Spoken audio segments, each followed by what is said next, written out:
தோசை மாவு, இட்லி மாவு அந்த மாவு வந்து எடுத்துக்கோங்க.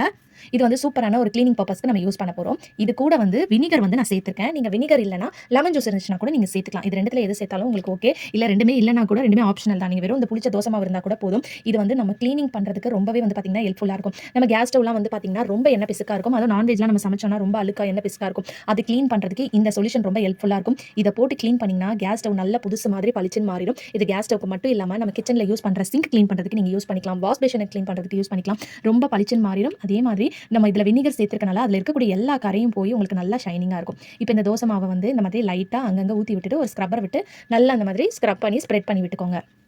ஸோ இந்த மாதிரி ஸ்ப்ரெட் பண்ணி விட்டுட்டு இதை வந்து ஊற விடக்கூடாது. அப்படியே ஊற விட்டிங்கன்னா நல்லா வந்து ட்ரை ஆயிரும். ஸோ அப்புறம் உங்களுக்கு க்ளீன் பண்ணுறதுக்கு கொஞ்சம் கஷ்டமா இருக்கும். இந்த மாதிரி லைட்டாக ஸ்க்ரப் பண்ணிக்கோங்க. அப்படியே வந்து ட்ரை ஆயிடுச்சுன்னா லைட்டாக நீங்கள் தண்ணி தெளிச்சிட்டு கூட க்ளீன் பண்ணிக்கலாம். ஸோ இந்த மாதிரி நல்லா எல்லா இடத்துலையும் படுற மாதிரி ஸ்க்ரப் பண்ணி விட்டுருங்க. இதுக்கப்புறம் ஒரு நியூஸ் பேப்பர் எடுத்துக்கோங்க. இப்போ இந்த நியூஸ் பேப்பரை வச்சு நல்லா வந்து இது மேலே தேய்ச்சி விடுங்க. இப்போ பார்க்கும்போதே உங்களுக்கு தெரியும் நல்லா க்ளீனாக பளிச்சுன்னு மாறிடும். ரொம்ப வந்து கொஞ்சம் ட்ரையாக இருந்துச்சுன்னா லைட்டாக தண்ணியை வந்து தெளிச்சு நீங்கள் வந்து க்ளீன் பண்ணிக்கலாம். ஸோ ஃபஸ்ட் இந்த மாதிரி நியூஸ் பேப்பரை வச்சு ஃபுல்லாக எல்லா இடத்துலையும் நல்லா இந்த மாதிரி தேய்ச்சி ஸ்க்ரப் பண்ணி விட்டுட்டு அதை தூக்கி போட்டுருங்க. ஸோ இந்த மாதிரி இன்னொரு நியூஸ் பேப்பர் வச்சும் நீங்கள் வந்து இதே மாதிரி துடைக்கிற மாதிரி இருக்கும். அதுக்கப்புறமா ஒரு ட்ரையான கிளாத்தை வச்சு தொடச்சாலே போதும். உங்களுக்கு நல்லா பளபளன்னு புதுசு மாதிரி உங்க கேஸ் ஸ்டவ் வந்து ஷைனிங்கா மின்னும். லைட்டா கடைசில இந்த மாதிரி தண்ணி மட்டும் தெளிச்சு விட்டுட்டு ஒரு டவலை வச்சு நீங்க தொடச்சிட்டு நீங்க வந்து அது மேல இருக்கக்கூடிய எல்லா ஸ்டாண்டும் நீங்க வந்து போட்டுக்கலாம். ஸோ கண்டிப்பா இந்த டிப் வந்து ரொம்ப யூஸ்ஃபுல்லா இருக்கும். ட்ரை பண்ணி பாருங்க. ஸோ இப்போ பாருங்க க்ளீன் பண்ணதுக்கு அப்புறம் இந்த கேஸ் ஸ்டவ் எப்படி இருந்தது, இப்போ எவ்வளவு அழகா புதுசு மாதிரி பளிச்சுன்னு இருக்குன்னு சொல்லிட்டு